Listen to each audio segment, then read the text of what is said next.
Biofuel alliance के बारे में, ये भी एक बहुत इंपॉर्टेंट इशू है।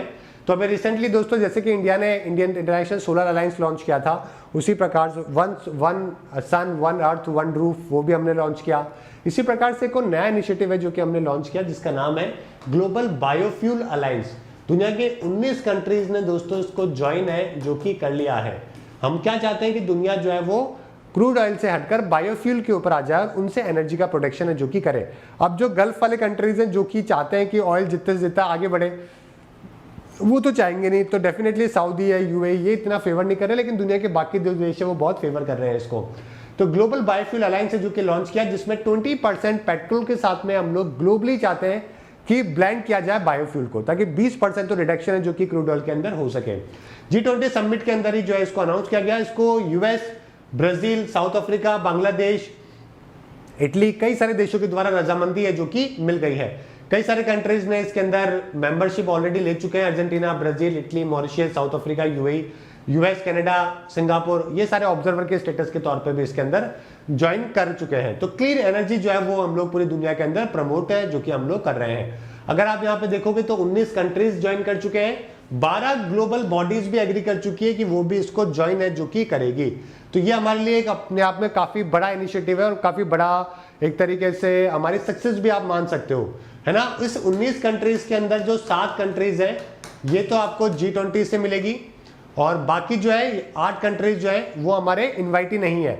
मतलब ये तो G20 प्लस इनवाइटी, हमने इस बार इनवाइट भी किया ना बहुत लोगों को। G20 प्लस इनवाइटी में से 7 है, और बाकी जो 8 कंट्रीज है, कितने और रह गए? हाँ, इसमें से 19 में से 4 कंट्रीज है, ये 7 तो है जो G20 वाली है। ये भी एक आपको ये वाला फैक्ट्स भी पता होना चाहिए कि कौन से कहां से बिलोंग करते हैं। एक मिनट,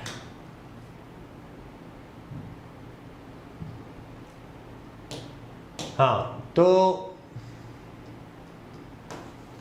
जो 7 कंट्रीज है ना वो तो G20 में से है। ये ध्यान रखिएगा ग्लोबल बायोफ्यूल अलायंस के अंदर कौन से ग्रुप से कितने कंट्री हैं, ये आपसे पेपर में एक सिंपल सवाल पूछेंगे। तो सबसे पहले तो 19 में से 7 कंट्री तो G20 में से है। 4 कंट्री जो है वो इनवाइटी है, जिनको इनवाइट है जो कि किया गया था। इसके अलावा 8 कंट्री जो और है ना वो ना तो इनवाइटी है ना ही G20 के मेंबर हैं। और इसके अंदर जो बड़े ऑर्गेनाइजेशन है, ग्लोबल बॉडी जो ज्वाइन किए हैं वो है वर्ल्ड बैंक, एडीबी है, world economic forum, international energy agency, energy forum, renewable energy, civil aviation, ये सारे ऑर्गेनाइजेशन है जिन्होंने ज्वाइन करने के लिए बोल दिया है। ठीक है, चलिए, तो कई सारे ग्लोबल लीडर्स की प्रेजेंस के अंदर है जो कि इसको ज्वाइन किया गया है। काफी सही इनिशिएटिव है, काफी बढ़िया है, पेपर में पूछेंगे आपसे। और आप सभी को मालूम है कि जो बायोफ्यूल है वो आने वाले टाइम पे हमारे लिए बहुत इंपॉर्टेंट रोल प्ले करने वाला है रिन्यूएबल एनर्जी के अंदर, है ना। हम चाहते हैं कि रिन्यूएबल एनर्जी जो हमने क्रॉप के स्टबल से बनाया है, प्लांट के वेस्ट से, म्युनिसिपल सॉलिड वेस्ट से, है ना, इन सब से बनाए, जो शुगर केन का जो वेस्ट होता है, इन सबको हम लोग किसानों को भी इनकम हो जाए और हमारे यहाँ पे पेट्रोल के साथ में हम लोग उसको ब्लेंड भी कर ले। तो आज के टाइम पे दोस्तों हमारे यहाँ पे मैक्सिमम 60-70% जो भी ऑयल की रिक्वायरमेंट है हम लोग इंपोर्ट ही करवाते हैं। तो उसको इंपोर्ट को भी कम हो जाएगा तो हमारे पास काफी पैसा है जो कि बच जाएगा।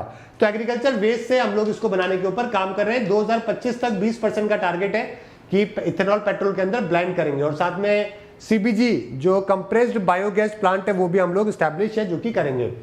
ठीक है, सस्टेनेबल बायोफ्यूल को प्रमोट कर रहे हैं ट्रांसपोर्टेशन सेक्टर में, मार्केट्स में, ट्रेड के अंदर, पॉलिसीज के अंदर, और जो भी टेक्निकल हेल्प भी चाहिए होगी वो भी हम लोग अवेलेबल करवाएंगे ताकि नेट जीरो इमिशन 2070 तक हम लोग अचीव कर सके। अब फर्स्ट जनरेशन बायोफ्यूल के अंदर आपके शुगर केन, शुगर, कॉर्न, ये सब है स्टार्च। सेकंड के अंदर राइस हस्क, थर्ड के अंदर माइक्रो ऑर्गेनिजम्स, एल्गी, और फोर्थ जनरेशन जो बायोफ्यूल है उसके अंदर इंजीनियर्ड क्रॉप है, जो जेनेटिकली मॉडिफाइड क्रॉप है।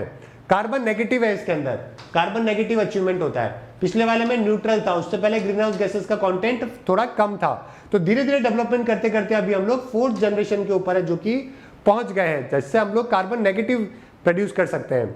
अगर आप देखोगे तो हम लोग दोस्तों 12 बिलियन लीटर है जो कि एथेनॉल प्रोड्यूस कर रहे हैं। 4.3 बिलियन लीटर है जो कि हम लोग डिस्टिलरीज के थ्रू कर रहे हैं। इससे 80,000 करोड़ रुपए किसानों को भी जो है वो टोटल जो हुआ है कंपनीज का जो बिलिंग हुई है 82,000 करोड़ की, उसमें से आधे जो है वो किसानों को भी गए हैं, है ना। 1300 आउटलेट भी हमने ओपन कर दिया है G20 फ्यूल वाले। मोलेसिस का प्रोडक्शन कर रहे हैं। दुनिया के 85% अगर आप एथेनॉल का प्रोडक्शन देखोगे तो 3 ही देशों में हो रहा है। एक तो यूएसए नंबर 1, ब्राजील और इंडिया। हमारा अभी कंट्रीब्यूशन बहुत ही कम है, यूएस और ब्राजील के कंपैरिजन में सिर्फ 3% है टोटल का, तो हम लोग इसको आगे बढ़ाना चाह रहे हैं। 25% ग्लोबल एनर्जी डिमांड हम लोग 2040 तक पूरी करेंगे। चलिए, हमारे टारगेट क्या है कि हम लोग जो हमारे एविएशन है ना, उसके अंदर भी, जेट के अंदर भी 1% है जो कि यूज करेंगे 2025 से। समझ गए, ये भी हमने टारगेट बनाया, और आने वाले टाइम पे 5% तक है जो कि इसको लेके जाएंगे।